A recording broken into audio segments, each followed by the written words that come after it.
नाज़रीन अस्सलाम वालेकुम, आप देख रहे हैं पॉलिटिक्स बॉक्स और मैं हूं अली अमजद चौधरी। अगर आपने अभी तक पॉलिटिक्स बॉक्स को सब्सक्राइब नहीं किया, इसके पेज को लाइक नहीं किया तो सब्सक्राइब भी कर लें, पेज को लाइक भी कर लें ताकि आने वाली तमाम अपडेट्स आप तक बर वक्त पहुँच सकें। कौमी असम्बली का हल्का है NA 110 झंग का ये हल्का है और झंग 3 ये है। यहाँ से गुज़िश्ता आम इंतखाबात में साहबजादा अमीर सुल्तान साहब पाकिस्तान तहरीक इंसाफ के यहाँ से कामयाब हुए थे। उन्होंने 90,000 से ज़ायद वोट हासिल किए थे और दूसरे नंबर पर आज़ाद उम्मीदवार मौलाना आसिफ मुआविया सियाल रहे थे। उन्होंने भी तकरीबन 73,000 के करीब वोट हासिल किए थे। यूँ पाकिस्तान तहरीक इंसाफ के साहबजादा अमीर सुल्तान साहब ने ये इंतखाब जीता। मौलाना आसिफ मुआविया सियाल साहब दूसरे नंबर पर रहे और तीसरे नंबर पर आज़ाद उम्मीदवार ही साबिक MNA नजफ़ अब्बास खान सियाल के साहबजादे अमीर अब्बास सियाल रहे थे। उन्होंने भी तकरीबन 54,000 के करीब वोट हासिल किए थे। और इस हल्के से 2 से 3 बार यहाँ से मुंतखब होने वाली रुकने कौमी असम्बली मोहतरमा साइमा अख्तर भरवाना साहिबा इस इंतखाब में तीसरे नंबर पर रही थी। उन्होंने तकरीबन 43,000 के करीब वोट हासिल किए थे। ये हल्का उस वक़्त इसके अंदर कोट लखनाना कानून गोई के अलावा अहमदपुर सियाल की तकरीबन 4.5 यूनियन कौंसल्स में शामिल थी। तहसील झंग का कुछ हिस्सा इसमें शामिल था, मौजा बाग शामिल था, उसके साथ जो यूनियन कौंसल्स हैं वो इसमें शामिल थी।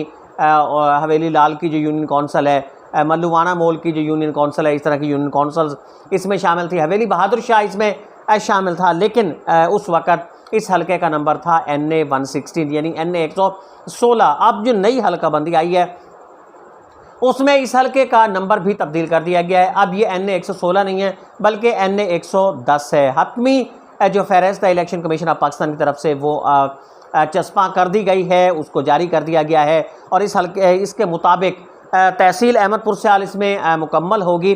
तहसील अहमदपुर सियाल की तकरीबन तमाम यूनियन कौंसल्स होंगी। उसके साथ तहसील शोरकोट में हवेली बहादुर शाह के अलावा सारी तहसील शोरकोट इसमें शामिल होगी। यहाँ से गुज़िश्ता आम इंतखाबात में साहबजादा अमीर सुल्तान साहब, मौलाना आसिफ मुआविया सियाल, साइमा अख्तर बरवाना और अमीर अब्बास खान ने इंतखाब लड़ा था। इस बार कुछ नई सफ़बंदी भी यहाँ देखने के लिए मिल सकती है। साहबजादा अमीर सुल्तान साहब यहाँ से उम्मीदवार होंगे, लेकिन साहबजादा ग्रुप के लिए भी एक बड़ी सूरत हाल इतनी ज़्यादा आसान नहीं है। उसकी वजह यह है कि तहसील अहमदपुर सियाल इस हल्के में पूरी आ जाती है, तहसील शोरकोट आ जाती है और ये 2 तहसीलें हैं जिन पे साहिबजादगान की मुकम्मल गिरफ्त है। यानी अगर तहसील अहमदपुर सियाल गुज़िश्ता आम इंतखाबात के अगर हम नताइज देखें तो वहाँ भी हमें तहसील अहमदपुर सियाल से साहबजादा महबूब सुल्तान साहब जो NA 114 से इंतखाब लड़ रहे थे, उन्हें यहाँ बड़ी तादाद के अंदर वोट मिले साहबजादा महबूब सुल्तान साहब को। और उनकी जीत में जो कलीदी किरदार था वो तहसील अहमदपुर सियाल का था। इसी तरीके से तहसील शोरकोट ने अहम किरदार अदा किया साहबजादा अमीर सुल्तान साहब की जीत के अंदर। तो ये दोनों तहसीलें बहुत ज़्यादा अहमियत रखती हैं साहबजादा महबूब सुल्तान के लिए भी और साहबजादा अमीर सुल्तान साहब के लिए भी। अब हल्का इस तरह कुछ बन गया है कि NA 110 ये मुश्तमिल है तहसील अहमदपुर सियाल और तहसील शोरकोट पे। अब साहिबजादगान का वोट इससे आगे कहाँ जाके बचता है। तहसील 18,000 में चेला साहिबान का असर रसूख है, साहिबजादगान का ज़ाती वहाँ असर रसूख खासी हद तक कम है। इसके बाद ये हल्का आगे चला जाता है मसन में, कादरपुर में और फिर ये मोचीवाला तक चला जाता है जो साहिबजादगान के लिए एक तकरीबन नया इलाका होगा। तो ये नया हल्का जो NA 108 है वो खासा मुश्किल है इस वक्त महबूब सुल्तान साहब के लिए भी। देखते हैं कि वो उस तरफ इंतखाब के लिए जाते हैं या नहीं जाते, लेकिन बहरहाल वो हल्का उनके लिए खासा मुश्किल इस वक्त दिखाई दे रहा है।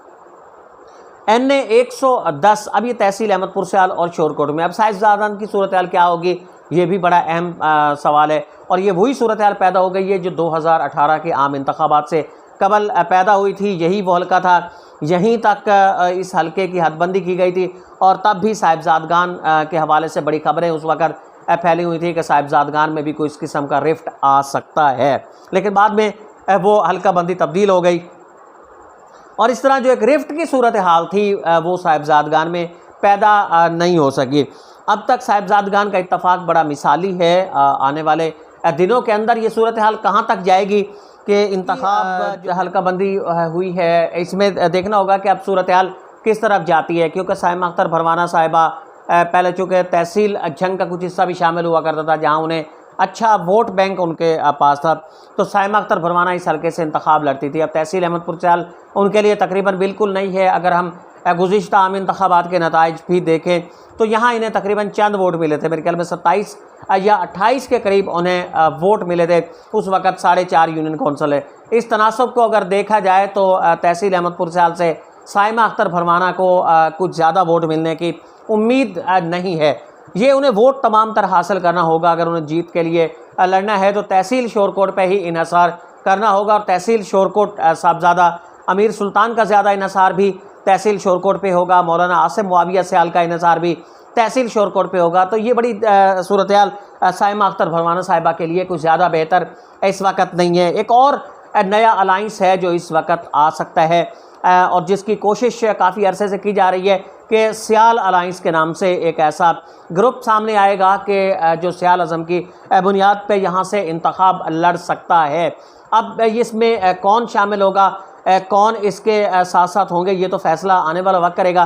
ताहम इस हवाले से कुछ ऐसे नाम थे कि जिनके बारे में कहा जा रहा था कि शायद ये लोग आ सकते हैं। इसमें अमजद सलीम सरगाना साहब पहले थे, जब ये था कि वो हल्का भी इसमें शामिल होगा। मार खालिद सरगाना साबिक MP के भाई वो आ सकते हैं, लेकिन वो भी नहीं, अब शायद उनके लिए भी बहुत मुश्किल हो जाएगा। तो इस वक्त जो एक बेहतरीन शख्सियत इस वक्त दिखाई दे रही है सियाल जो अलाइंस के उम्मीदवार के तौर पे, वो मियाँ माधू लाल हुसैन है। अगरचे उनकी कुर्बत मौलाना आसिम मुआविया सियाल से काफ़ी हद तक बढ़ चुकी है गुज़िश्ता दिनों के अंदर, ये चंद महीनों में हम कह सकते हैं कि उनकी बहुत ज़्यादा कुर्बत उनके साथ बढ़ी है। लेकिन बहरहाल सियाल इत्तेहाद के हवाले से जो क़ुव्वतें इस वक्त कोशिश कर रही हैं वो शायद मियाँ माधू लाल हुसैन को भी इस हवाले से सामने ला सकें, क्योंकि मियाँ माधू लाल हुसैन का एक असर रसूख है तहसील अहमदपुर सियाल की यूनियन कौंसल्स हैं 2-3 उनमें है। उसके साथ अगर सियाल अज़म गालिब आता है और सियाल उम्मीदवार आता है तो मियाँ माधू लाल हुसैन के लिए तहसील अहमदपुर सियाल में फ़िज़ा खासी हद तक साजगार है, क्योंकि काफ़ी सारा वोट बैंक ऐसा है जो मौलाना आसिम मुआविया सियाल को भी वोट नहीं देना चाहते और वो साहिबजादगान को भी वोट नहीं दे जाना चाहते। तो इस वोट को मियाँ माधू लाल हुसैन इसको कैश करवा सकते हैं, वो इसको वोट को अपने पलड़े के अंदर ले जाने में कामयाब हो सकते हैं। अगर मियाँ माधू लाल हुसैन इस हवाले से उम्मीदवार होते तो सूरत हाल और भी ज़्यादा दिलचस्प हो जाएगी, क्योंकि सूबाई असम्बली के उम्मीदवार जो तहसील अहमदपुर सियाल से इस वक्त लड़ रहे नवाज़िश अली खान साहब, अमीर अब्बास खान, राना शहबाज अहमद खान, ये 3 उम्मीदवार हैं और तीनों को अपने पैनल्स बनाने। तो बज़ाहिर इस वक्त 2 पैनल्स दिखाई दे रहे थे, मौलाना आसिम मुआविया का और साहबजादा अमीर सुल्तान का। तो तीसरे के लिए पैनल की भी इस वक्त कमी थी, अब उसके लिए भी आसानी पैदा हो जाएगी। 3 उम्मीदवार होंगे, तीनों बराबर के उम्मीदवार होंगे। काफ़ी मियाँ माधू लाल हुसैन अगर सियाल इत्तेहाद की तरफ से आते हैं तो उन्हें कमज़ोर हरगिज़ भी ना समझा जाए, वो बड़े मजबूत उम्मीदवार के तौर पर सामने आ सकते हैं। उसके साथ ही पैनल्स भी मुकम्मल हो सकते हैं। तहसील शोरकोट में ऑलरेडी जो सूबाई असम्बली के उम्मीदवार होते हैं वो तकरीबन 4 से 5 होते हैं, तो वहाँ भी उनके लिए कोई मसला नहीं होगा। ये दोनों कॉन्स्टिट्यूंसीज हैं सूबाई असम्बली की, यहाँ से पैनल्स मुकम्मल हो सकते हैं। तो इस बात के कभी इम्कान हैं कि यहाँ से पैनल 3 होंगे। साइमा अख्तर भरवाना साहिबा शायद इस बार इंतखाब न लड़ें। अगर वो इंतखाब नहीं लड़ती तो उनका वोट जो वाज़े तौर पर दिखाई दे रहा है कि जो एंटी साहबजादा वोट है, उसके साथ एंटी मौलाना आसिम मुआविया वोट है जो उन्हें भी वोट नहीं देना चाहता, ये लाजमी तौर पर एक तीसरे पलड़े के अंदर जा सकता है। और तीसरे पलड़े के मजबूत उम्मीदवार जो सूबाई असम्बली के भी यहाँ से हो सकते हैं। अगर ऐसा होता है, और इस बात के कभी इम्कान है, सिर्फ होता नहीं है बल्कि कभी इम्कान इसके दिखाई दे रहे हैं कि ये पैनल लाजमी तौर पर सामने आएगा मियाँ माधू लाल हुसैन का, और उसके अंदर सियाल जो उम्मीदवार हैं सूबाई असम्बली के वो 2 हो सकते हैं। अगर ऐसा हो जाता है इस हल्के की सूरत हाल बिल्कुल से बदल जाएगी और आने वाले दिनों के अंदर यहाँ से बड़ी मुश्किलात पैदा हो सकती हैं। जो पहले 2 उम्मीदवार हैं मौलाना आसिम मुआविया और साहबजादा अमीर सुल्तान, दोनों के लिए यहाँ से मुश्किलात पैदा हो सकती हैं। तीसरे उम्मीदवार के आने से और सियासत का पांसा बिल्कुल पलट सकता है। इस हल्के पे भी हमारी नज़र रहेगी, इसके हवाले से हम आपको अपडेट भी करते रहेंगे। लेकिन फ़िलहाल इजाज़त दीजिए, अल्लाह निगहबान।